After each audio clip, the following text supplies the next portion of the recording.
our skills to create a vector illustration in Adobe Illustrator. First of all, let's start up a new document. If you've got one open already, that's fine, but I'm going to build mine from scratch, and I'm going to go A4 just in case I add anything that's not actually vector based. I'm going to grab in an image. Now the image could be a found image, it could be a composite image, it could be an illustration, a sketch, anything that you're going to be using. In this case, I'm going to use an image that I've just found off the internet. Here it is, my layers panel, and I'm going to jump into, with that selected, go into properties, and I'm going to lower the opacity. And the simple reason for that is when I am doing my line work, I want to make sure I can see my lines separate from that image. Back to my layers panel, let's lock that guy and go to the bottom, plus sign, create a new empty layer. I'm going to rename this line work like so. Nice. Alright. For this, I'm kind of looking at my image and I can see there's a little bit of symmetry in this. If I'm going to create this as a logo, that might be something I want to look at doing. And you know, my big options for this one are using the shape tool, the pen tool, and the pencil and brush tool.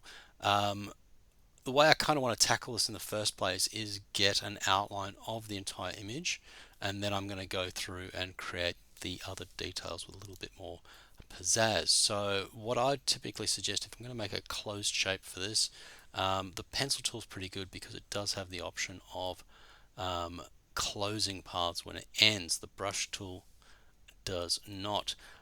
In this case, I'm actually going to use the pen tool. So I do find, you know, the pen tool does definitely have its advantages. Once you get the hang of using it, it does have a lot more precision. Just need to set this up properly. I'm going to give it a stroke of black. Fill color, I'm going to set to null, so no fill color. And strokes currently 1 pixel. I'm okay with that. And let's start building this guy. So, you know, once you get the hang of this, it's actually pretty good. I'm using the click and drag technique. If you do have a mouse, you can still, you know, it's actually sometimes easier doing this with a mouse because, you know, the Wacom's got sometimes has a little bit of drag on it when you're trying to create precision shapes. So this one's nice and easy. There's a lot of just steady curves with this, and I can go point to point. And what you want to do when you're using the pencil, just, you know, aim for those apexes of the hills as you go.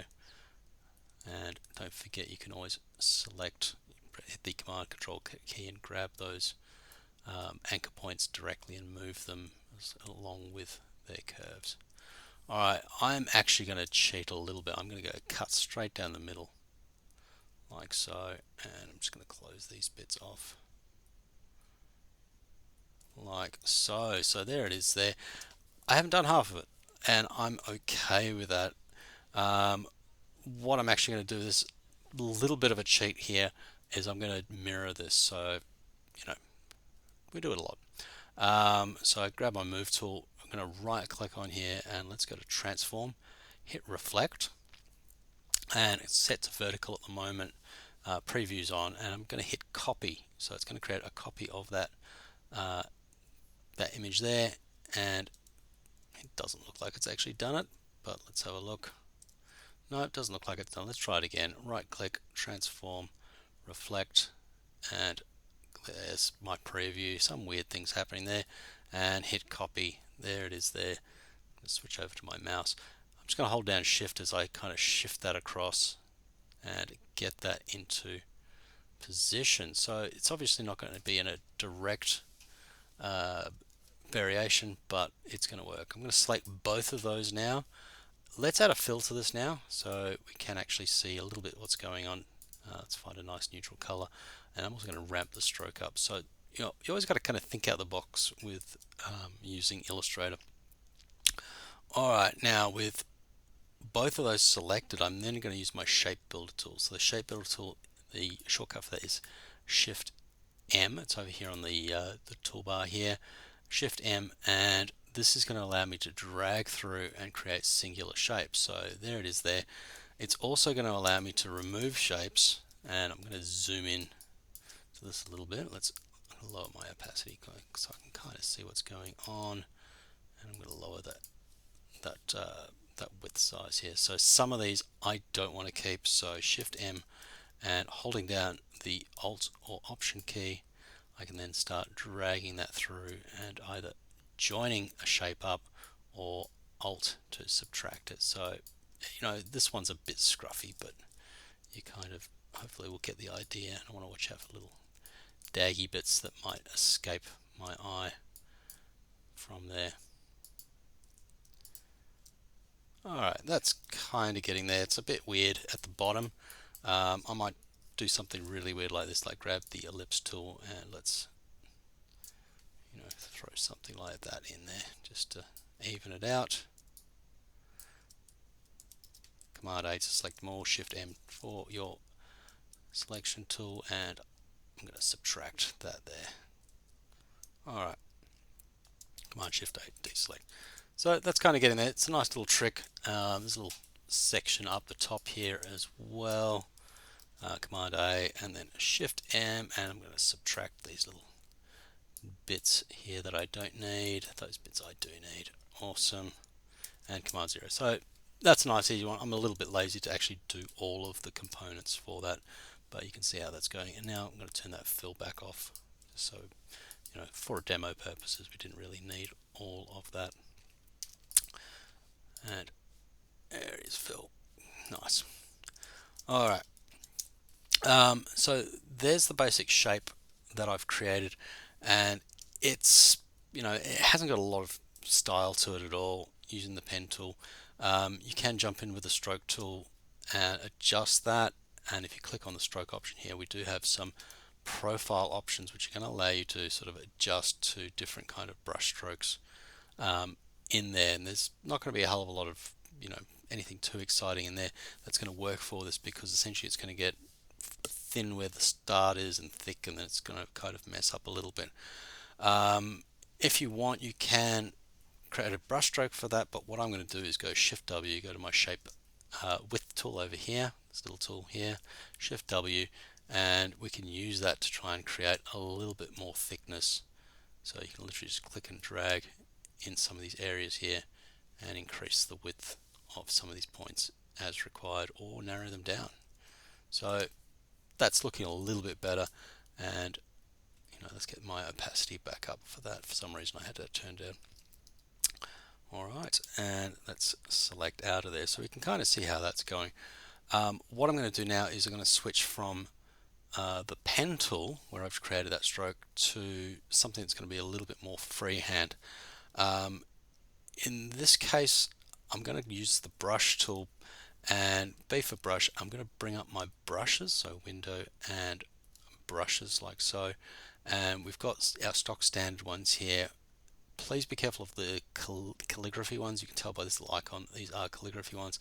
They are really good, and you can also, if you double click on the icon there, you can do things like set the size to pressure, and you can change up the variation. This will show you the size variation in here depending on the size that you're actually creating them. So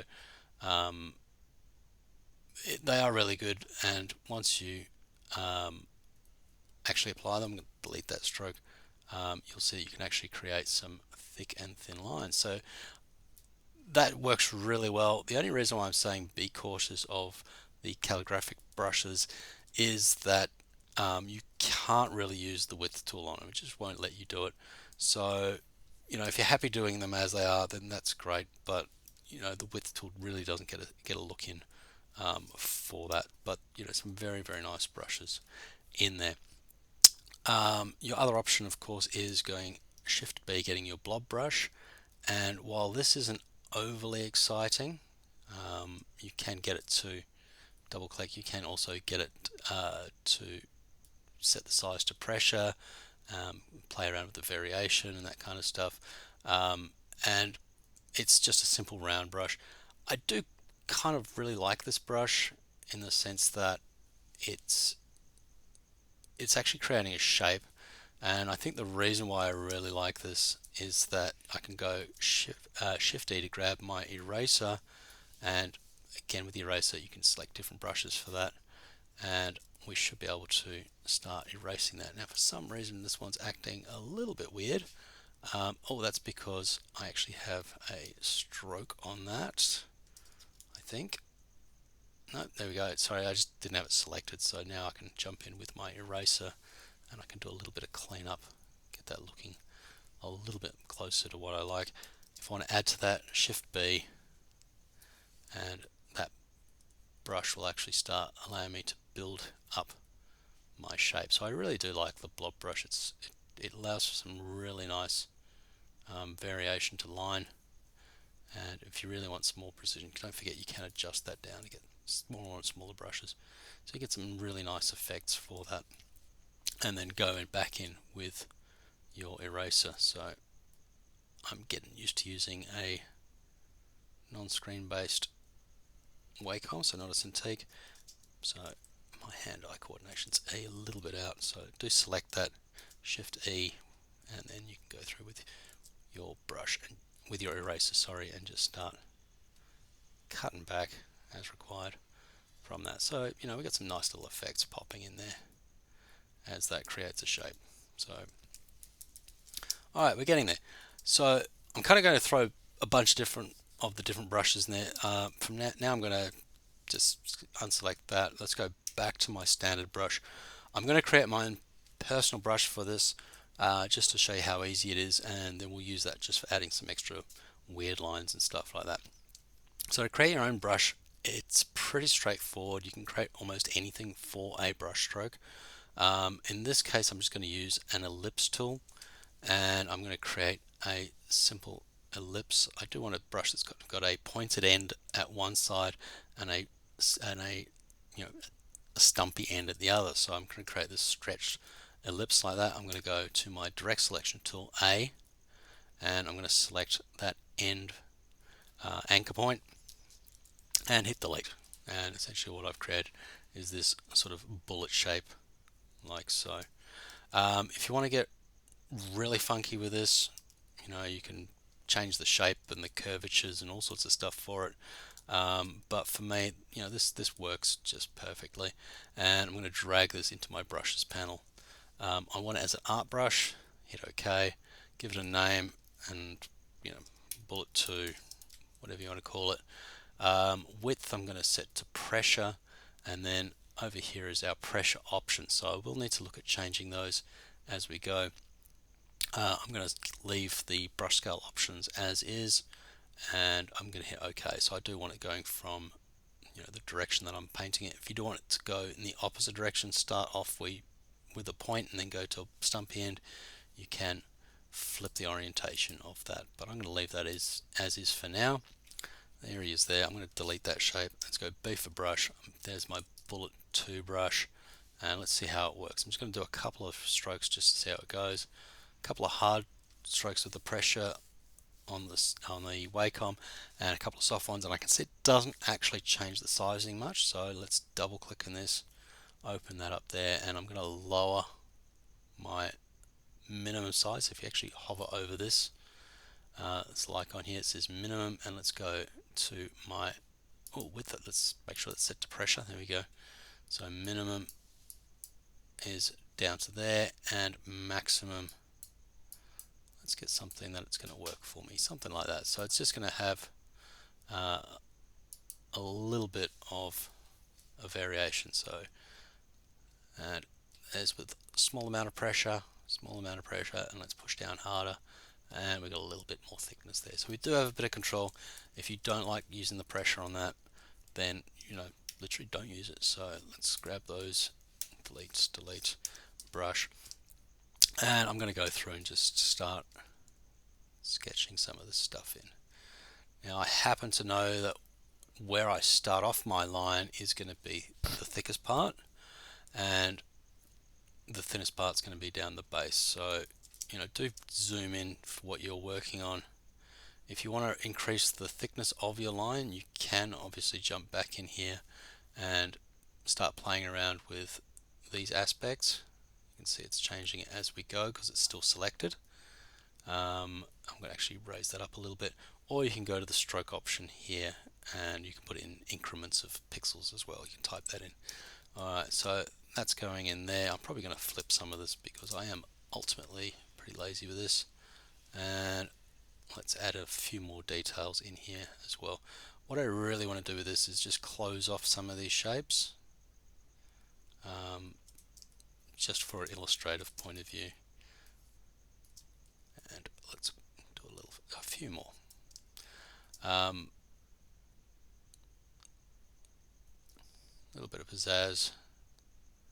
So find a style that works for you. Remember, all of this stuff is completely editable. We can remove or add any strokes that we don't like. Whatever's necessary. Might leave that. Let's add a little bit of fun to this. And I'm going to double click here. I'm going to just ramp up the smoothing from now.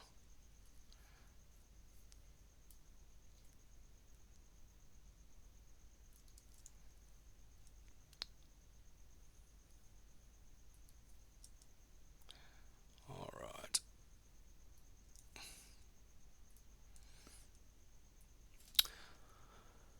Cool.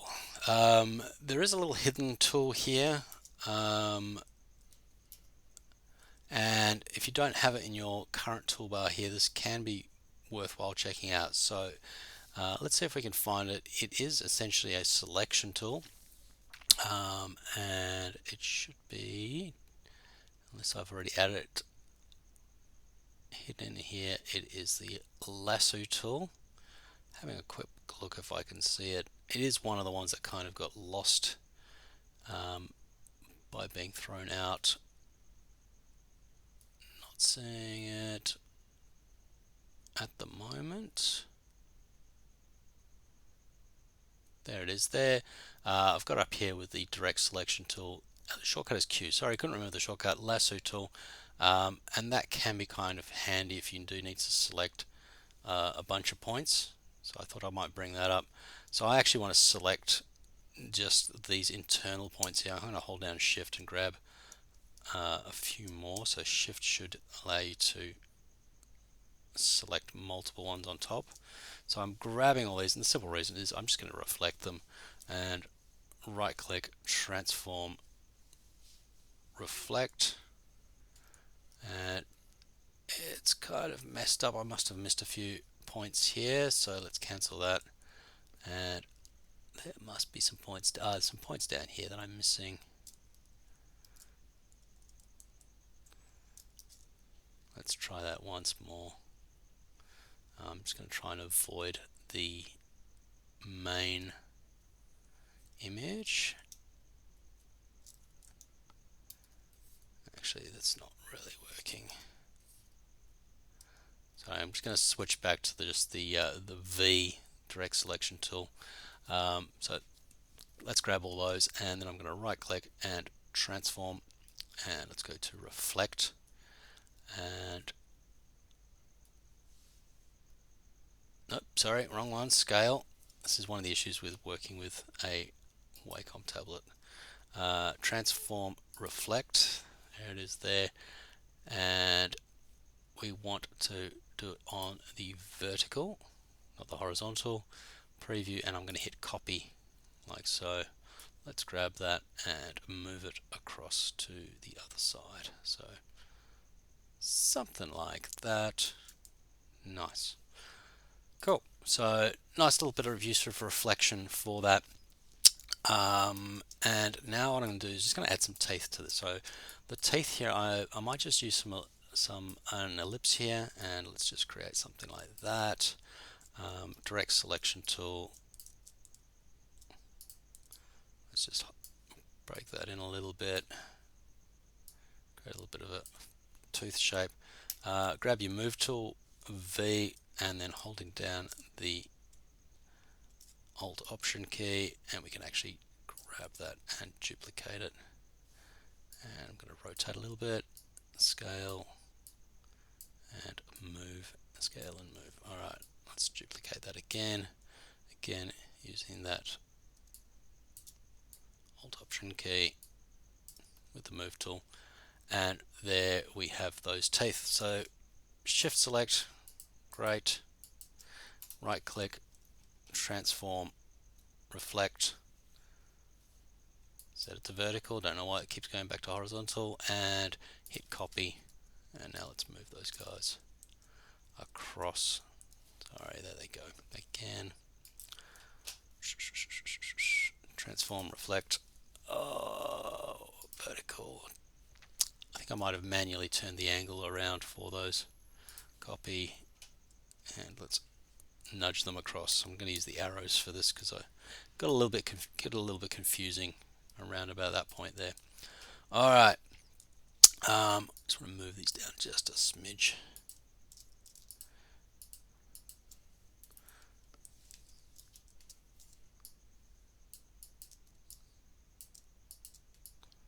All right, that'll do.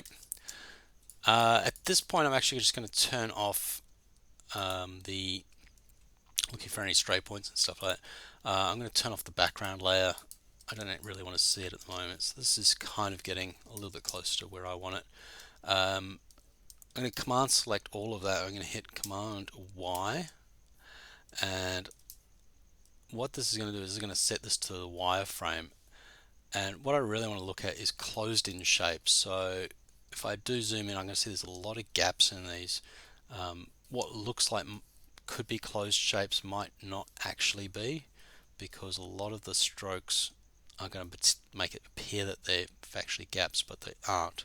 So this is going to make our life a little bit difficult later on if you are trying to create a closed in shape. But I'm going to show you a technique to try and clean that up. So you need Command or Control Y. Let's bring our stroke back. While we're here, let's look at combining or removing any shapes that we need to. So I specifically did these teeth down the bottom, and I don't want to have these lines really crossing like that. So what I'm going to do is select everything here, Command A, or add everything to do with this object here, and go to my Shape Builder tool. The shortcut for Shape Builder tool is Shift M. Here it is here. It's got the two bubbles with the arrow, and with all of those selected, what I can do is actually start dragging through and creating singular shapes, or alt selecting and removing areas as well. So in this case, I want to make this one tooth all one shape. So I'm going to click through there. Now it's one shape. This one here, let's make that one shape. Now it's got some weird things happening here because of the stroke, but let's see if we can fix that up with any of the excess bits that I don't need. So that's kind of working there. Let's see if we can do the same with this one. Like so. Nice, nice. So sometimes there is a little bit of fix up, particularly when we are looking at different sized strokes and stuff like that. If that is the case, then sometimes you can jump in with your move tools, for example, and select those areas, and maybe you can pop up the stroke size, or even play with what type of stroke it is, so whether it's got curved sections or not. Let's try it with this one here. So let's pop those curves in, nice, and so on and so forth. While we're here, I have noticed a few little weird bits, these little dags sticking out like that. I'll show you how to fix those in a moment. You could just literally just jump in, grab that, and with your direct selection start moving those points in, or you can go Shift E with an eraser and start cutting that back. So that could be another option as well. I'm going to leave those just to show you another technique after the fact. So see how we go from there.